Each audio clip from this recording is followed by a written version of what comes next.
Welcome to the Abarso ASAP YouTube channel. Throughout our separation, we want to make sure that you're up to speed on the topics and themes that would typically be covered in your classes. For this video, we'll be diving into the fundamentals of inverse functions. The content of today's video is directly related to the competencies you'll be expected to demonstrate when you return to campus. Specifically, this lesson will teach you about the foundational properties of inverse functions and useful theories and notation related to their graphing. Now grab a pen or pencil and your notebook and let's get started. As promised, in this video we are going to learn about inverse functions. We will learn about what they are, how to graph them, and their unique characteristics. We will also present their real-life applications. Some of these applications should be familiar to you already, as they are related to what you have learned in your 10th grade computer science classes. We're going to start with a warm-up question. Let's say that I have chosen some number, but I'm not going to tell you what that number is. What I can tell you, however, is that if we multiply this number by 5 and then subtract 7, we're going to get the number 33. Can you find out what number I have chosen? Pause the video now if you need time to think about it. Okay, let's reveal the answer. The secret number is 8.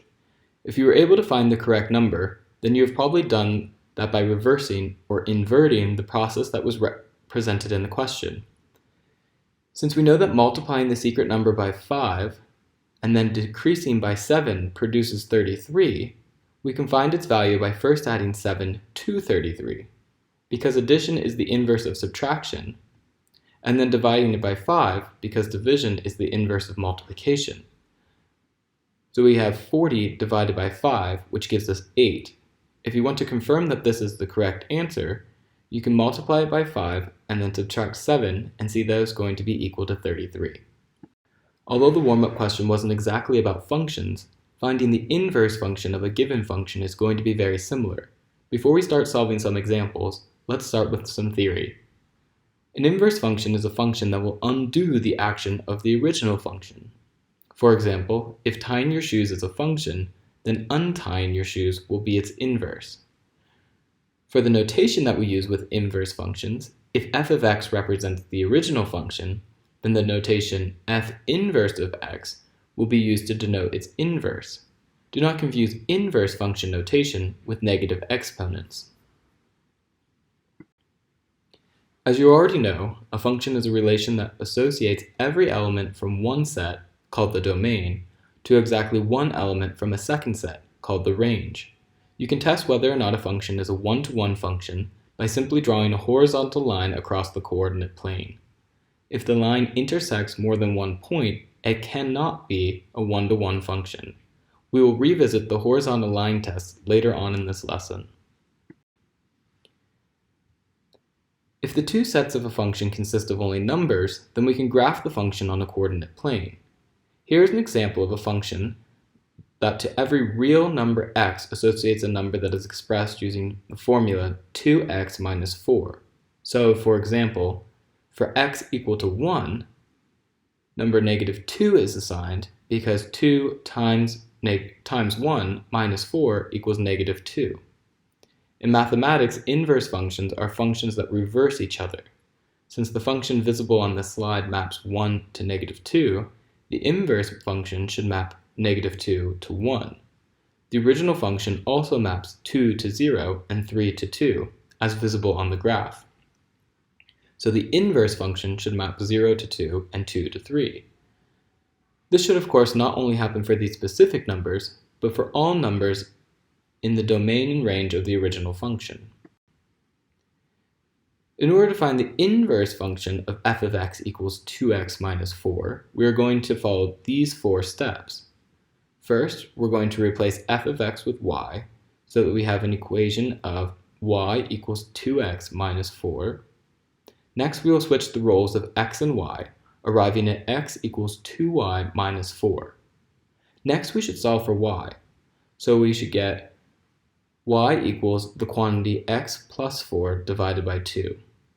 The last step is to replace y with f inverse of x, which represents an inverse function. Basically, we use some algebra to solve for y, so the inverse of 2x minus 4 is x plus 4, the quantity, divided by 2. Look at the graphs of both the original function and its inverse. Note the changes in the slope and the changes in the x and y intercepts. Another important thing to notice is that the inverse function of f of x equals 2x minus 4 is the function f of x equals 2x minus 4 reflected over the line y equals x. This is not an accident, and this is going to be the case for any inverse function, no matter if linear, like in this example, or not. Alright, let's look at another example. This time we will consider a function that converts temperature in degrees Fahrenheit to a temperature in degrees Celsius. In order to calculate the temperature in degrees Celsius, given the temperature in degrees Fahrenheit, we need to subtract 32 from the value in Fahrenheit and then multiply by 5/9. How can we find the inverse function doing the opposite process, which is converting from Celsius to Fahrenheit? Thinking about the example we just did, pause the video and try to answer this question.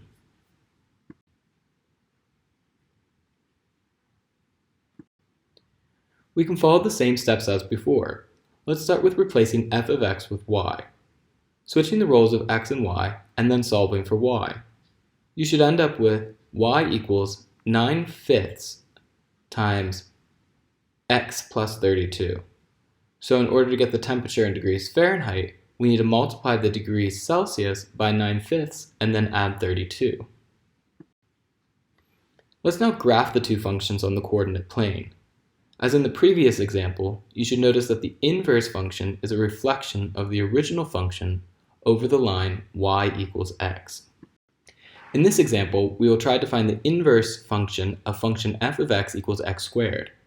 If you follow the same steps as in the previous examples, you end up with the inverse of x is equal to x to the power of 1/2, or the square root of x.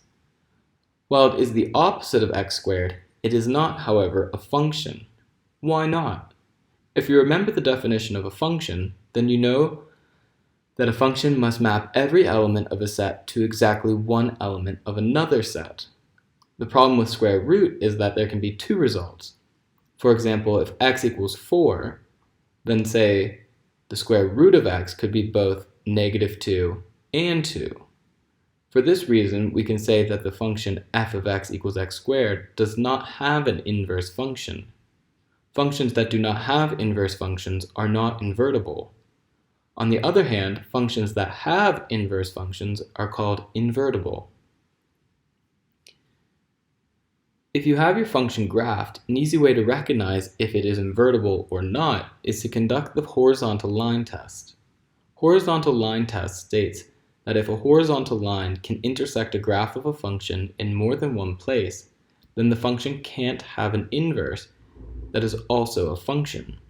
Let's take a look at some graphs of functions and determine if they have inverse functions using the horizontal line test. The first function represented by the red line is a linear function. We can clearly see that no matter where we place the horizontal line, it will never intersect the graph in more than one point. Therefore, this function has the inverse function. The second example, represented by the blue line, is the quadratic function that we already know is not invertible as the horizontal line intersects the graph in two places. The third graph is showing a function that is invertible as it passes the horizontal line test, meaning that it has no more than one point intersecting the horizontal line. One more important thing to note is that if we limit the domain of a non-invertible function, we may be able to make it invertible. For example, if we limit the domain of the function f of x equals x squared to only non-negative numbers, then the inverse function will also return only non-negative numbers, and so there will only be one number associated with each number of the domain. Inverse functions have multiple applications in real life. On top of being useful in inverting formulas for units, like the previously mentioned temperatures in Celsius and Fahrenheit, they also play an important role in cryptography and in compression methods used by computers. You may be familiar with zip files. They're used to compress data, which basically means to decrease the size of files. They are especially popular when sharing big files on the internet, as not everyone has a fast internet connection. so reducing the size of downloaded files can save a lot of time. However, a lower size of a file is not the only property we expect from a good compression method. We also want to be able to convert the compressed information back to its original format in order to be able to use it again. This means that the compression and decompression procedures must be inverse functions. In order for that to be possible, the compression method has to be designed in such a way so that it is invertible.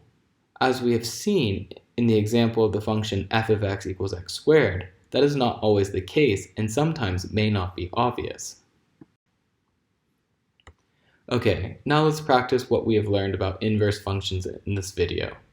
For each function below, find its inverse function if it exists.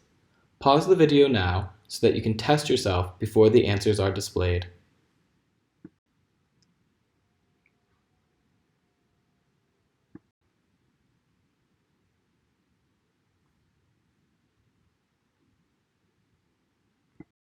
Thanks for tuning in to today's lesson.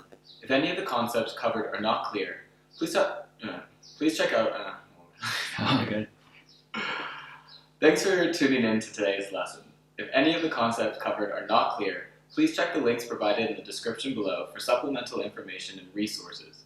Remember, mastering functions is a core competency for 10th and 11th grade students, so it's crucial that you understand this material. If you need any additional help or want extra practice, please do not hesitate to reach out by emailing your teachers directly or by contacting us at asap@abarsoschool.org. Take care and see you next week. Nice.